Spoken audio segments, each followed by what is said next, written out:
Hi dears, welcome back. അപ്പോൾ ഇന്നത്തേതൊരു special ചിക്കൻ്റെ റെസിപ്പിയാണ്. നമ്മൾ വീട്ടിൽ തന്നെ ഉണ്ടാക്കിയിട്ടുള്ള ഒരു പ്രത്യേക മസാല ചേർത്തിട്ട് പ്രതീക്ഷിക്കാത്തൊരു ടേസ്റ്റിൽ ഒരു അടിപൊളി ചിക്കൻ ഗ്രേവിയാണ്. അപ്പോൾ ചോറിൻ്റെ കൂടെ ആയാലും അതുപോലെ തന്നെ പൊറോട്ട ചപ്പാത്തിയുടെ കൂടെയൊക്കെ നല്ല കോമ്പിനേഷനാണ്, നല്ല ടേസ്റ്റുമാണ്. പിന്നെ ഈ ഒരു ചിക്കനിലൊക്കെ ആ ഒരു മസാലയൊക്കെ ഉള്ളിലൊക്കെ നന്നായിട്ട് പിടിച്ചിട്ട് ചിക്കൻ കഴിക്കാനും അടിപൊളിയാണ്. അപ്പോൾ എങ്ങനെയാണ് ഈ ഒരു ചിക്കൻ തയ്യാറാക്കിയിട്ടുള്ളത് നോക്കാം. അതിന് മുന്നേ ആയിട്ട് ചാനൽ സബ്സ്ക്രൈബ് ചെയ്യാത്തവരുണ്ടെങ്കിൽ സബ്സ്ക്രൈബ് ചെയ്യാൻ മറക്കരുത്. തൊട്ടടുത്തുള്ള ബെല്ലൈക്കണും കൂടെ ഒന്ന് ക്ലിക്ക് ചെയ്യുകയാണെങ്കിൽ ഇനി ഞാൻ പുതിയ വീഡിയോസ് ഇടുമ്പോൾ അതിൻ്റെ നോട്ടിഫിക്കേഷൻസൊക്കെ പെട്ടെന്ന് തന്നെ കിട്ടുകയും ചെയ്യും. അപ്പോൾ ഈ ഒരു ചിക്കൻ ഗ്രേവി തയ്യാറാക്കി എടുക്കാൻ വേണ്ടിയിട്ട് ആദ്യം തന്നെ 750 ഗ്രാം ചിക്കൻ നന്നായിട്ട് കഴുകി വൃത്തിയാക്കി എടുത്തു വെച്ചിട്ടുണ്ട്. ഇനിയൊരു കടായി സ്റ്റൗവിൽ വെച്ചിട്ട് അതിലേക്കൊരു 2.5 ടേബിൾ സ്പൂൺ വെളിച്ചെണ്ണ ഒഴിച്ചു കൊടുക്കാം. ഓയിലായാലും കുഴപ്പമൊന്നുമില്ല. അപ്പോൾ എണ്ണ നന്നായിട്ട് ചൂടായി വന്നാൽ ഇനി അതിലേക്ക് ഒരു 1/4 ടേബിൾ സ്പൂൺ വലിയ ജീരകം ചേർത്ത് കൊടുക്കാം. എന്നിട്ട് അതിലേക്ക് വേണ്ടത് അത്യാവശ്യം വലുപ്പത്തിലുള്ള ഒരു സവാള ചെറുതായിട്ട് സ്ക്വയർ കട്ട് ചെയ്തെടുത്തിട്ടുണ്ട്. അപ്പോൾ സവാള ചെറുതായിട്ട് തന്നെ കട്ട് ചെയ്തെടുക്കാൻ ശ്രദ്ധിക്കുക. എന്നാൽ മാത്രമേ കറക്റ്റായിട്ട് വഴന്ന് അതിലൊക്കെ നന്നായിട്ട് മിക്സായി കിട്ടുകയുള്ളൂ. ഇനി ഇത് നന്നായിട്ടൊന്ന് വഴറ്റിയെടുക്കണം. അപ്പോൾ വഴറ്റിയെടുക്കുന്ന സമയത്ത് അതിലേക്ക് 2 പച്ചമുളക് നീളത്തിൽ കീറിയിട്ട് ഇട്ട് കൊടുത്തിട്ടുണ്ട്. കൂടെ കുറച്ച് കറിവേപ്പിലയും കൂടെ ചേർത്തിട്ടാണ് വഴറ്റിയെടുക്കുന്നത്. അതുപോലെ തന്നെ പെട്ടെന്ന് വഴന്ന് കിട്ടാൻ വേണ്ടിയിട്ട് അതിലേക്ക് കുറച്ച് ഉപ്പും കൂടെ ചേർത്തിട്ട് നന്നായിട്ടൊന്ന് വഴറ്റിയെടുക്കാം. അപ്പോൾ സവാളൊക്കെ നന്നായിട്ട് സോഫ്റ്റായിട്ട് കിട്ടണം. അപ്പോൾ അതുവരെ നന്നായിട്ടൊന്ന് വഴറ്റിയെടുക്കാം. അപ്പോൾ സവാള ഏകദേശം വഴന്ന് വരുന്ന ഒരു സമയത്ത് ഇനി ഇതിലേക്ക് 1 ടേബിൾ സ്പൂൺ ഇഞ്ചി വെളുത്തുള്ളി ചതച്ചത് ചേർത്ത് കൊടുക്കാം. അപ്പോൾ ഈ ഒരു ഇഞ്ചിയും വെളുത്തുള്ളി പേസ്റ്റും കൂടെ ചേർത്തിട്ട് നന്നായിട്ടൊന്ന് വഴറ്റിയെടുക്കാം. അപ്പോൾ ആ ഒരു ഇഞ്ചിയുടെയും വെളുത്തുള്ളിയുടെ ഒക്കെ പച്ചമണമൊക്കെ നന്നായിട്ട് മാറി നന്നായിട്ട് വഴന്ന് വരട്ടെ. അപ്പോൾ അതുവരെ നന്നായിട്ടൊന്ന് ഇളക്കി വേവിച്ചെടുക്കാം. അപ്പോൾ ഉള്ളിയൊക്കെ നന്നായിട്ട് വഴന്ന് നന്നായിട്ട് തന്നെ സോഫ്റ്റായിട്ട് കിട്ടിയിട്ടുണ്ട്.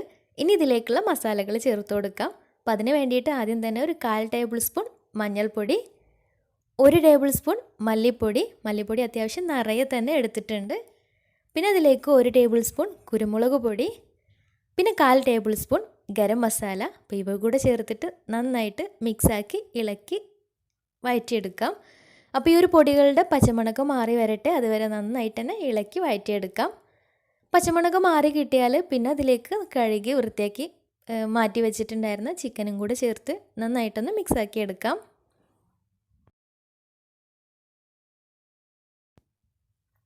ചിക്കൻ പെട്ടെന്ന് വെന്ത് കിട്ടാൻ വേണ്ടിയിട്ട് അതിലേക്കൊരു 1/4 കപ്പ് വെള്ളം കൂടെ ഒഴിച്ചു കൊടുക്കുന്നുണ്ട്. വെള്ളം കൂടെ ഒഴിച്ചിട്ട് നന്നായിട്ട് മിക്സ് ആക്കിയിട്ട് അടച്ച് വെച്ചിട്ട് കുറച്ച് സമയം ഒന്ന് വേവിച്ചെടുക്കാം. ഒരു മീഡിയം ഫ്ലെയിമിലിട്ടിട്ട് വേവിച്ചെടുത്താൽ മതിയാവും. ഇടയ്ക്ക് തുറന്നിട്ട് ഇളക്കി കൊടുക്കാനും മറക്കരുത്. അപ്പോൾ ചിക്കൻ അവിടെ വെന്ത് വരുന്ന സമയത്ത് ഇനി ഇതിലേക്കൊരു മസാല റെഡിയാക്കി എടുക്കണം. അപ്പോൾ അതിന് വേണ്ടിയിട്ട് ഒരു പാൻ സ്റ്റൗവിൽ വെച്ചിട്ടുണ്ട്. ഫ്ലെയിം ഓൺ ചെയ്തിട്ടില്ല. എന്നിട്ട് ഇതിലേക്ക് 1 ടേബിൾ സ്പൂൺ വലിയ ജീരകം, പിന്നെ 1 ടീസ്പൂൺ ചെറിയ ജീരകം, ഒരു 1/4 ടേബിൾ സ്പൂണൊക്കെ മതിയാവും. ചെറിയ ജീരകം കൂടി പോവരുത്. പിന്നെ അതിലേക്ക് 1 ടേബിൾ സ്പൂൺ കുരുമുളക്. ഇനി ഫ്ലെയിം ഓൺ ചെയ്തിട്ട് ചെറിയ ഫ്ലെയിമിലിട്ടിട്ട് ഇതൊന്ന് വറുത്തെടുക്കണം, ഒന്ന് ചൂടാക്കിയെടുക്കാം. അപ്പോൾ ഇവ മൂന്നും കൂടി ചെറുതായിട്ടൊന്ന് വറുത്തെടുത്തിട്ടുണ്ട്. ഇനി ഇത് മിക്സിയുടെ ജാറിലിട്ടിട്ട് നന്നായിട്ടൊന്ന് പൊടിച്ചെടുക്കാം. അപ്പോൾ ഈ ഒരു സമയം ചിക്കനും ഏകദേശം വെന്ത് വരുന്നുണ്ട്. അതിൽ അത്യാവശ്യം വെള്ളമുണ്ട്. അപ്പോൾ ഈ വെള്ളമൊക്കെ ഒന്ന് വറ്റിച്ചെടുക്കണം. ഇനി തുറന്ന് വെച്ചിട്ട് ഒന്ന് വേവിച്ചെടുത്താലും മതിയാവും. അപ്പോൾ ഈ ഒരു സമയത്ത് ഇതിലേക്ക് ഇപ്പോൾ റെഡിയാക്കി പൊടിച്ച് വെച്ചിട്ടുള്ള ഈ ഒരു മസാലയും കൂടെ ചേർത്തിട്ട് നന്നായിട്ട് മിക്സാക്കി ഇതിലെ വെള്ളം ഒന്ന് വറ്റിച്ചെടുക്കാം. പിന്നെ വെള്ളം വറ്റിച്ചെടുക്കുന്ന സമയത്ത് ഇതിലേക്ക് കുറച്ച് കറിവേപ്പില കൂടെ ചേർത്തിട്ടാണ് വറ്റിച്ചെടുക്കുന്നത്. നിർബന്ധമൊന്നുമില്ല, നല്ലൊരു ഫ്ലേവറിന് വേണ്ടിയിട്ടാണ് ചേർത്ത് കൊടുത്തിട്ടുള്ളത്. അപ്പോൾ വെള്ളമൊക്കെ വറ്റി വരുന്ന ഈ ഒരു സമയത്ത് ഇനി അവസാനമായിട്ട് ഇതിലേക്ക് കുറച്ച് കുരുമുളക് പൊടി ചേർത്ത് കൊടുക്കാം. അപ്പോൾ എരിവ് നോക്കിയിട്ട് ചേർത്ത് കൊടുക്കാം. ഞാനിപ്പോൾ ഒരു 1.5 ടേബിൾ സ്പൂൺ കുരുമുളക് പൊടി കൂടി ചേർത്ത് കൊടുക്കുന്നുണ്ട്. ഇനി ഇത് നന്നായിട്ട് മിക്സാക്കി എടുക്കണം. പിന്നെ ഇതിലേക്ക് തക്കാളിയൊന്നും ചേർത്ത് കൊടുത്തിട്ടില്ല. അതുകൊണ്ട് തന്നെ ചെറിയൊരു പുളിയൊക്കെ കിട്ടാൻ വേണ്ടിയിട്ട് ഇതിലേക്കൊരു 1.5 ടേബിൾ സ്പൂൺ തൈര് ചേർത്ത് കൊടുക്കുന്നുണ്ട്. തൈരിന് പകരമായിട്ട് ചെറുനാരങ്ങ നീര് ചേർത്ത് കൊടുത്താലും മതിയാവും. ഇനി നന്നായിട്ടൊന്ന് മിക്സാക്കി എടുക്കാം. തൈരും കൂടെ ചേർത്ത് നന്നായിട്ട് മിക്സാക്കി എടുത്തതിന് ശേഷം പിന്നെ അവസാനമായിട്ട് ഇതിലേക്ക് കുറച്ച് മല്ലിയില ചെറുതായിട്ട് കട്ട് ചെയ്തിട്ട് അതും കൂടി ചേർത്ത് കൊടുക്കുന്നുണ്ട്. എന്നിട്ട് നന്നായിട്ട് മിക്സ് ആക്കിയിട്ട് ഫ്ലെയിം ഓഫ് ചെയ്യാം. പിന്നെ ഒരുപാട് ഗ്രേവി ആയിട്ടാണ് വേണമെന്നുണ്ടെങ്കിൽ കുറച്ച് നേരത്തെ ഒരുപാട് വറ്റിച്ചെടുക്കണമെന്നൊന്നുമില്ല. പിന്നെ നല്ല ഡ്രൈ ആയിട്ടാണെങ്കിൽ ഒന്ന് നന്നായിട്ട് വറ്റിച്ചെടുത്താലും മതിയാവും. ഞാൻ കൂടുതൽ വറ്റിച്ചെടുത്തിട്ടുമില്ല, എന്നാൽ നല്ല ഡ്രൈ ആക്കി എടുത്തിട്ടുമില്ല, അങ്ങനെയാണ് എടുത്തിട്ടുള്ളത്.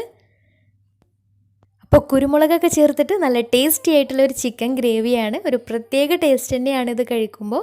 ചോറിൻ്റെ കൂടെ ആയാലും ചപ്പാത്തിയുടെ കൂടെയൊക്കെ ആയാലും നല്ല കോമ്പിനേഷനാണ്. തീർച്ചയായിട്ടും എല്ലാവരും ഒന്ന് ട്രൈ ചെയ്ത് നോക്കുക. എന്നിട്ട് നിങ്ങളുടെ ഫീഡ്ബാക്ക്സ് താഴെ കമൻറ്റ് ബോക്സിൽ അറിയിക്കാൻ മറക്കരുത്. അപ്പോൾ ഇന്നത്തെ വീഡിയോ ഇഷ്ടമായെന്ന് വിചാരിക്കുന്നു. ഇഷ്ടമായെങ്കിൽ ലൈക്ക് ചെയ്യുക, ഫ്രണ്ട്സ് റിലേറ്റീവ്സിനൊക്കെ ഒന്ന് ഷെയർ ചെയ്യുകയും ചെയ്യുക. അപ്പോൾ നല്ല വീഡിയോയുമായി വീണ്ടും വരാം. അതുവരെ take care, bye, thank U.